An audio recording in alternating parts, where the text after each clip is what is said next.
Welcome everyone. I'm here today with Steve Nobel, and we're going to be talking about soul matrix healing. This is a unique form of healing that Steve provides. Now, Steve is an author of 4 published books. He's a coach, a healer, and a spiritual facilitator. He has worked in 3 careers in his life and is now on his 4th. He's worked for 10 years in international banking and then another 10 years in local government. And he was director of the highly successful not-for-profit Alternatives for 13 years, based in St James's Church, Piccadilly. And he's founder of Conscious Media. So welcome, Steve. Thanks, Matt. Great to chat about this particular modality as well that you've developed. So I'd just like to begin just by asking how energy healing has been a part of your life on your journey. Yeah, okay, well, so I started, let me think, back in my 30s.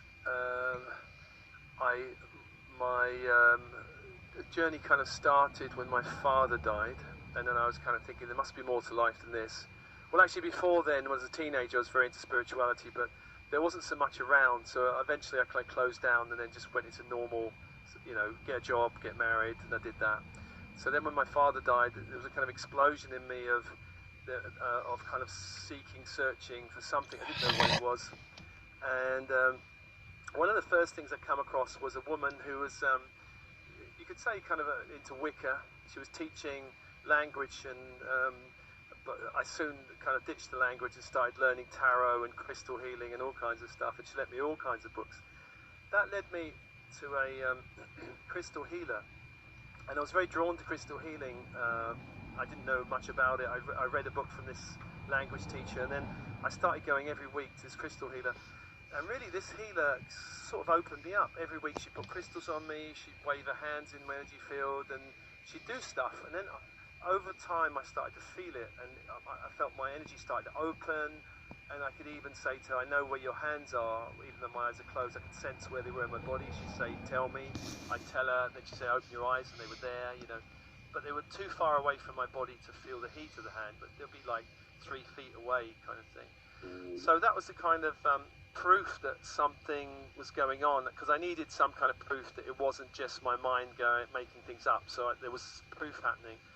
I started doing personal development training. I did something called ISA, which started opening up to energy a little bit. It was very personal development, but there were energy exercises in there. Again, sensing energy with your eyes closed, and I worked. I could feel where people's hands were, and again, it was like, well, the proof I needed. So slowly, I was getting this kind of proof thing going on, and I was feeling better in myself. These kind of seminars and the healing was clearing me and making me feel more empowered. I then started to do some workshops with somebody called Jill Edwards, who runs something called Living Magically. I started that in 1994. She'd just written the book Living Magically, which was at the time the most cutting-edge book on, you know, channeling and energy healing and soul multi-dimensionality, and you create your own reality. When I read it, I remember reading it 3 or 4 times, thinking this is amazing. And then I booked one-to-one sessions with her, so I used to go once a month, have one-to-one sessions with her, and really she was blowing open my energy fields, really. And I started doing workshops with her. I did the 1-year training course with her, Living Magic training course, and I went on to be a training course, all kinds of training courses with her, and that work, more than any of the other, I suppose, really opened me. And that pointed the way to a lot of other things. She pointed the way towards shamanism, which I started training in, towards Wicca, which I trained in. She pointed the way to alternatives. I had a dream where I was thinking about volunteering for alternatives, where I used to work, and in the dream she appeared and said, just do it. So in the morning I rang them up and I became a volunteer the following Monday. Stayed there for 20 years. Actually, it was very... So my journey was beginning, and really I was kind of new. I was kind of green. There was so much around. It was all like, wow, isn't this amazing? I went to alternatives every week, volunteering. I was still working in a regular job. I was still, married. I kind of separated around the time I started working in earnest with Jill Edwards in '94. I kind of separated from my ex-wife. So my life kind of took off from having lived a very conventional life for 13, 15 years in the city, getting married and all that, then suddenly I was in the world of alternatives, living magically, shamanism, energy healing, and the universe seemed like it was just expanding out, and I felt more on track in my life. I felt happier in my life.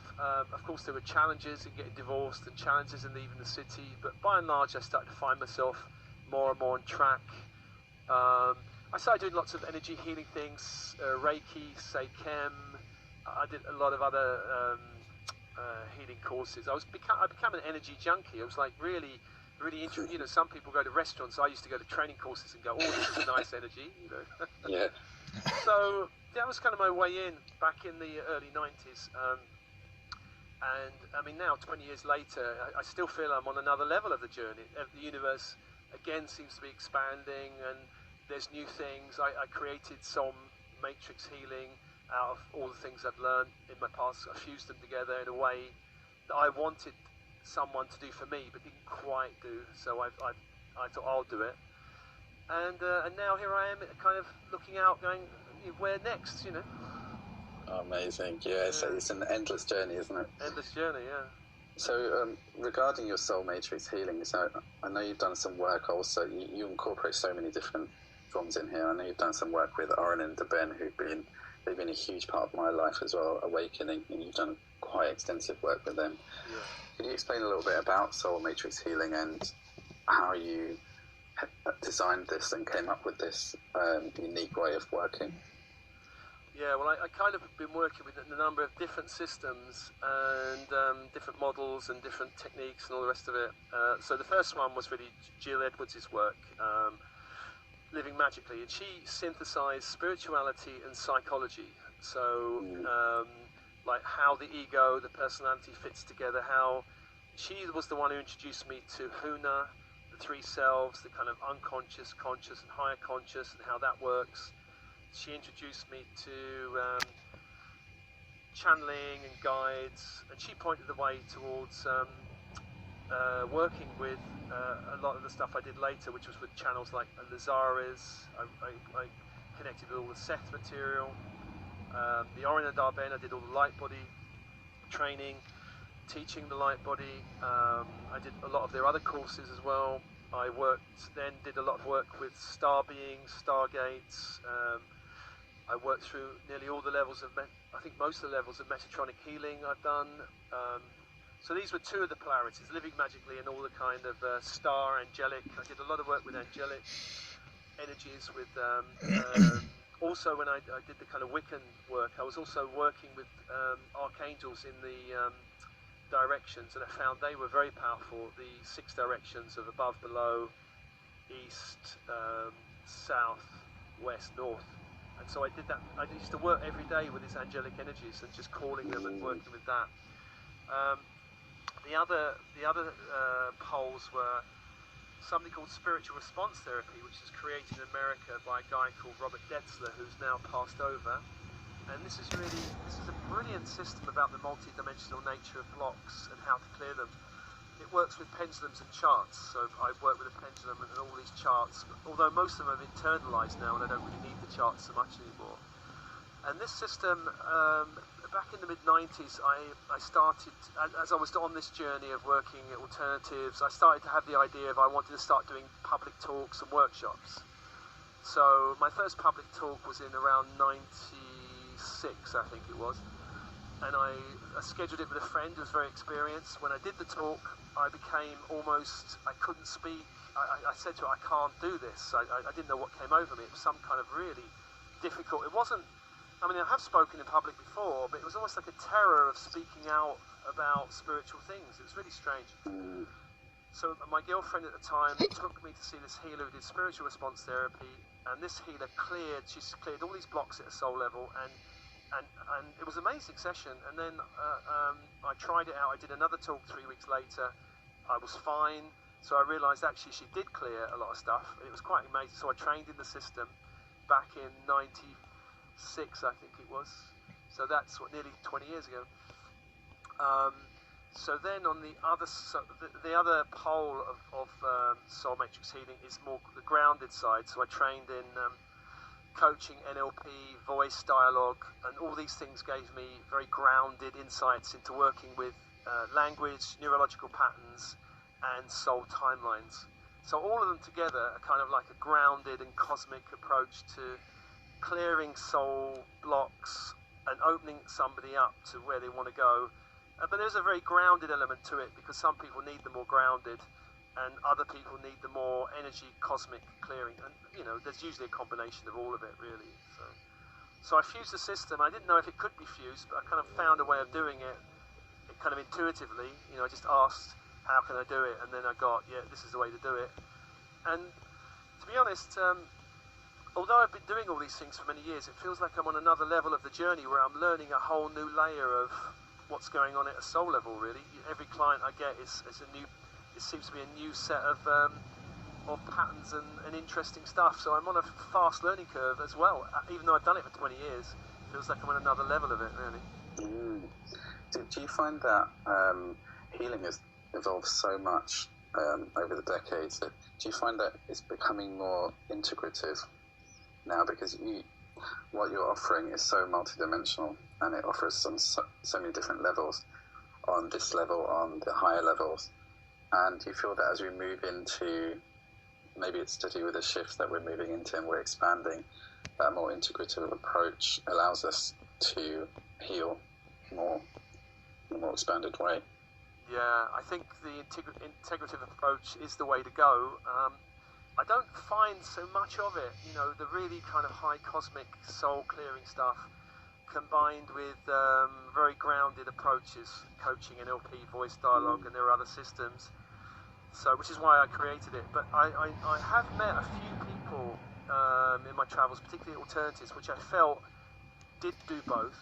We had a coaching group that we ran for many years, and I did meet one or two coaches in there that seemed to be able to access both the kind of very higher energy levels and work very practically with people. And I was very impressed with that, you know, and I'm very impressed actually with this kind of anybody who can synergize different modules into one system. And Jill Edwards in Living Magically was the first person who was able to do that. She had a very kind of integrated approach. But she wasn't coming from coaching, she was coming more from a psychotherapeutic approach, which was also brilliant. So that's why I was so drawn to that. So I definitely think the integrative approach is the way to go, but I don't find so many people at the moment who actually do it. I'm really, you know, if anybody knows people out there, let me know, because I'm always keen to find these people and kind of find their work. Yeah, it's great. It feeds so much. I feel like our soul seeks so many different levels of understanding and awareness. So the grounded element gives that understanding on this level, how we live in our lives, and also the psychological, like you're saying, and the esoteric allows so much more behind the scenes to occur. So it's really great that you're working with this, and you know, you're talking about soul timelines and lots of different clearing processes. How do you feel that this particular model, this amazing system that you've designed, works with our current energies, and why do you feel that we need this right now during our times?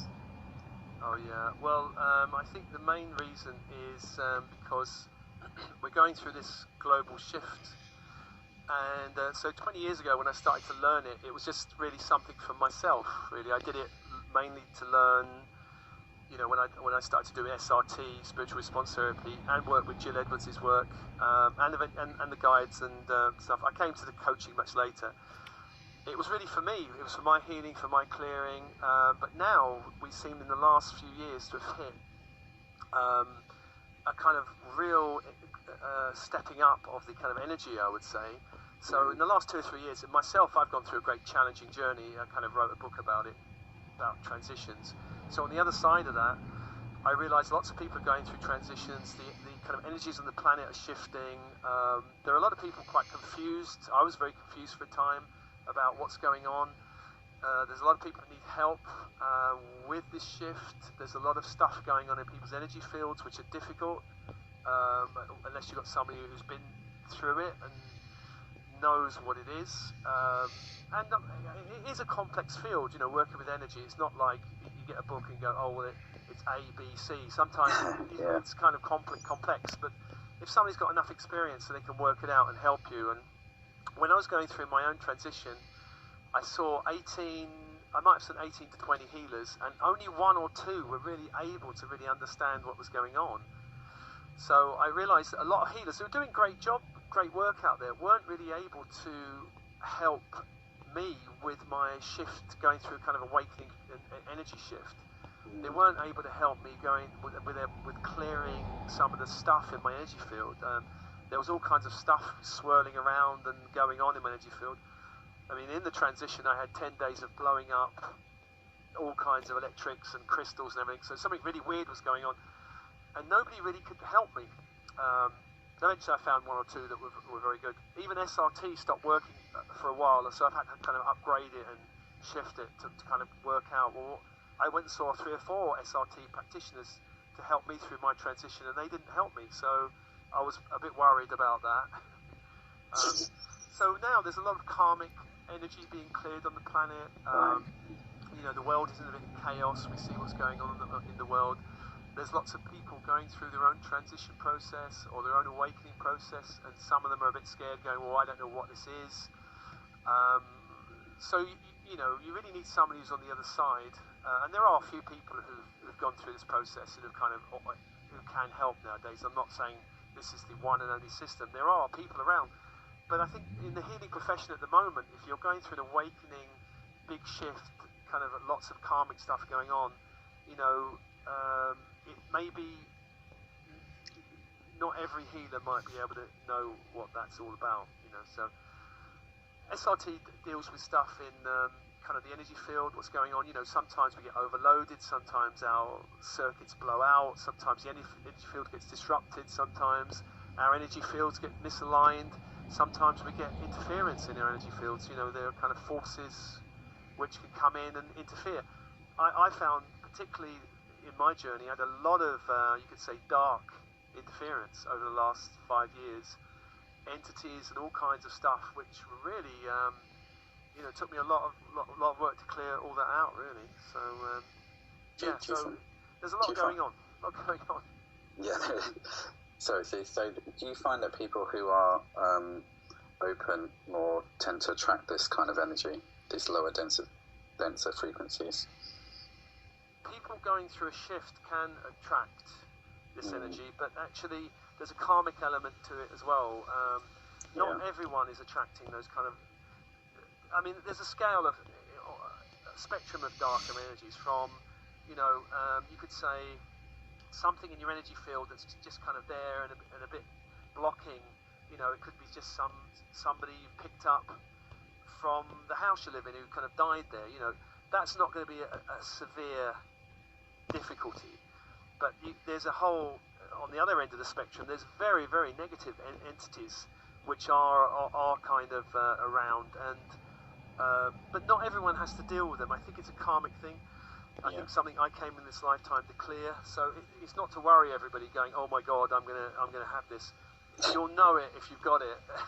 I did do some work with a teacher in America called Lisa Renee, who does energy synergy, or I can't remember exactly the name of it. She was brilliant because she had stuff, so I did a lot of work with her, all her work, to kind of work out how she cleared it.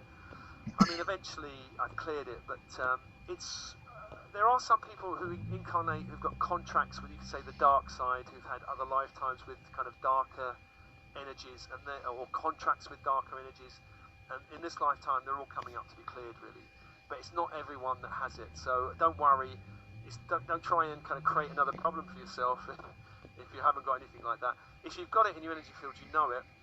I did have for example, one client who came to me and said, I've got entities, can you help me? And I went, yeah, sure, no problem. But up to that point, this was about 4 years ago when I met this person, the entities that she was dealing with, I hadn't encountered anything quite like that.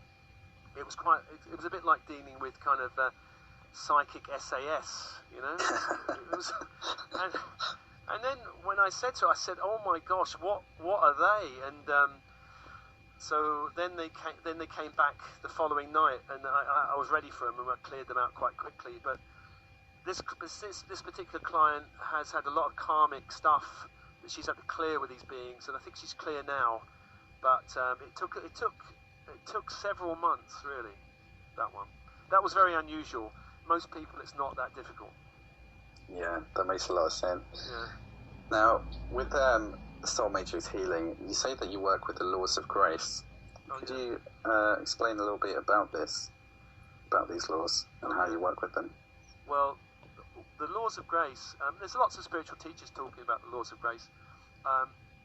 Basically, the idea is that as our 3D matrix shifts into 5D, it's such a big shift, and there's so much old karma that we've accumulated in lifetimes, and when I talk about that, the starseed group, which are the most people that are attracted to this kind of work, have had lots of lifetimes, not all of them in this dimension, lots of them are in other dimensions, so there's lots of stuff being picked up all over the place. As we're taking the shift into 5D, there are these laws of dispensational grace that have been given that are good at clearing karmic and soul blocks that stop an individual kind of moving forward, opening up, awakening, that kind of thing. One of the things in SRT which they taught about was upgrading the higher self. And when I came across that, I thought, well, that's strange, that even the higher self could actually present a certain block. So in SRT, there was ways of actually clearing and raising the frequency of the higher self. Because in SRT, they see the higher self as a gestalt of energies, not just one. Like our personalities is a gestalt of different bits of our ego. So our higher self is also a gestalt of many different energies. And so some of those bits might be out of whack or out of sync, and they need to be cleared and replaced. So that's something the SRT taught me to do. Sometimes people have guides or beings around them working in spirit that really need to be shifted, and they need to have new guides brought in. That's something that SRT can do. But there are also lots of teachers that are working with angelic beings and masters that are holding these kind of dissolving karmic rays or forces. The violet flame is the most common one that people know. There's a platinum white flame that I also work with. There's a ruby flame, and there's an emerald flame, and there are various other ones. There are also kind of energies that star beings are holding. The Arcturians are holding a very powerful energy for the planet at the moment, and that can dissolve and clear karma. It's very protecting, actually. If I'm feeling very wobbled, I usually call upon the Arcturian blue energy flame to come down. There are other beings like the Palladians who are at work here, the Syrians are at work here, the Orion are at work here. You have to be a bit careful with Orion, and a little bit with Sirius. There's some, the Star Wars did happen, in Orion, so you have to be careful what energies you're connecting with there. But if you've got an intention about working with the highest, I do work with Orion energies, but I was a bit worried for a while, but now I know they're okay, so it's all right. So there are all these kind of energies around. They're kind of light masters. There's a lot of energy focused on the planet. There's Christ grids. There's all kinds of things we can connect to that can start dissolving this karma. Basically, we don't have to work out karma so slowly as we did in the past. So, going on from that, what kind of blocks and what kind of ways does soul matrix healing work in clearing for people? Blocks can come, but since we're multi-dimensional, blocks are also multi-dimensional. That's the tricky thing with it. So, for an example, what would be an example? So a client, a couple of months back, the main primary issue was being presented was an ancestral one. And so she was having energies coming down her ancestral line through her mother line, I think, if I'm remembering rightly, through the mother line, which was blocking her and causing her a lot of problems. So these energies we could start working to neutralize these energies and shift them and kind of honor them, so actually it starts to be less of a problem. That's a kind of ancestral problem. Right. Most people suffer to some degree with an ancestral issue. Sometimes it's very debilitating, sometimes it's just mildly debilitating. For example, all of our families, most of us have been through 2 world wars. You know, I'm in England here, so my family's been through 2 world wars. That has affected my ancestral line. I've had to do some work on it. And the other main kind of area of block would be other lifetimes. So, since we're multidimensional, we've had lots of lifetimes in lots of places, and some of those are lovely, and some of those are not lovely. The most blocking kind of lifetime would be trauma, where there's some kind of shock trauma. The worst kinds are usually involving some kind of death experience, which is very traumatic. People who are very spiritual starseed types have had lifetimes in places like Egypt. Egypt was a very light and dark place to be in. You know, I've met lots of clients who've had experiences with the dark and black magic experiences in Egypt. I've had that myself, so I recognise them when I see them. There are people who've had experiences in Atlantis. So Atlantis has this kind of very traumatic destruction energy that was experienced. So a lot of souls have that experience of Atlantean energies that they come to resolve. What would be another example? You know, so I've met people, and I've had this experience myself of being. My first past life experience was one of being burnt at the stake, and that was the most shocking experience. I remember it was just a kind of spontaneous experience of having it. And the point of all these, even like a past life memory, is not, you know, just to go, oh, that's nice. You know, we're not spiritual tourists. The reason we're shown this at a soul level is because it's blocking us in this lifetime. So that memory of being burnt, I was working in local government at the time, and very strangely and karmically, all the people who were working in my unit were all kind of fundamental religious types of one type or another. No spiritual types, all the kind of born-again Christians, Jehovah's Witness, Muslim, you know, extreme type, Baptist, well, the whole lot, you know, and they're all very kind of wary of me wearing my crystal pendants, you know. and my boss, who was a born-again Christian, was very, very attacking, very on my case all the time. And after this experience of this memory, which was a lot of energy kind of shifted, just the experience of the kind of the feelings of terror and fear and anger and all that stuff, and the whole memory, just having the experience seemed to shift something that in my work in local government, that kind of feeling of being persecuted stopped happening. I was feeling persecuted actually by these people. I wanted to hide what I believed. I didn't want them to know. But once I had this experience, it kind of shifted something in me, and I kind of didn't get so worried about it. And so that's the thing, that once these energies are cleared or held up to the light, the pattern that's blocking us in this life can start to shift also. That's really the point of it. It's not just we need to go around the universe clearing every block. It's really, how do these things affect our life now? Where is the energy coming from? Past life, ancestral, where? And then we go and find it and neutralize it, and that starts to open the way for something else to happen. It's amazing, as you say, how much of our past life experience has such an impact on this life here for us as well. Yeah. Just that example was just fascinating, actually, and it just shows I've had similar things in my own life, and once you start to make the connections and draw the dots together, it does provide a powerful growth and changes our reality. Yeah, well, probably one of the most common things that I see in practically every client is negative energy cords. You know, right. This is the old-fashioned, you know, the clearing the cord, cutting the cords that bind. Practically every client I see has energy cords to ex-wives, ex-lovers, ex-someone who hates them, and just clearing that thing alone could be a huge relief on the energy field, really. There must be, the amount of relationships we have with people in general. Yeah, let go of all those ex-lovers and past wives and all that. You've got to let them all go. So how do you see that soul matrix healing helps activate our soul mission here on the planet? Most people are, so there's a couple of things really. One of them is that most people who come to me are either light worker, starseed types. Yeah. I wouldn't get anybody come who's really not like that. Very rarely do I get those kind of people, and then I do clearing on the energy field, but they're not going to be the kind of people that get activated, you know, their light ignites and they go on their soul path, soul mission.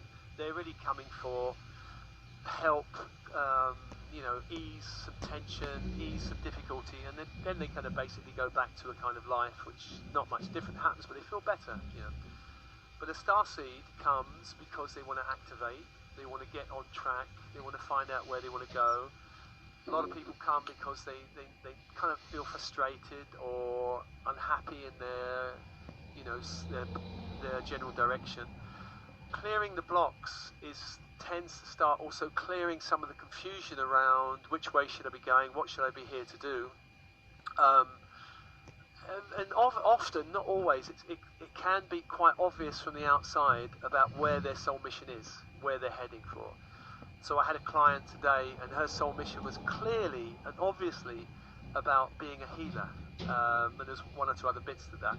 It was so clear and obvious in everything she said, but she was so resisting the path, you know. And we kind of resist the path because we're a bit scared.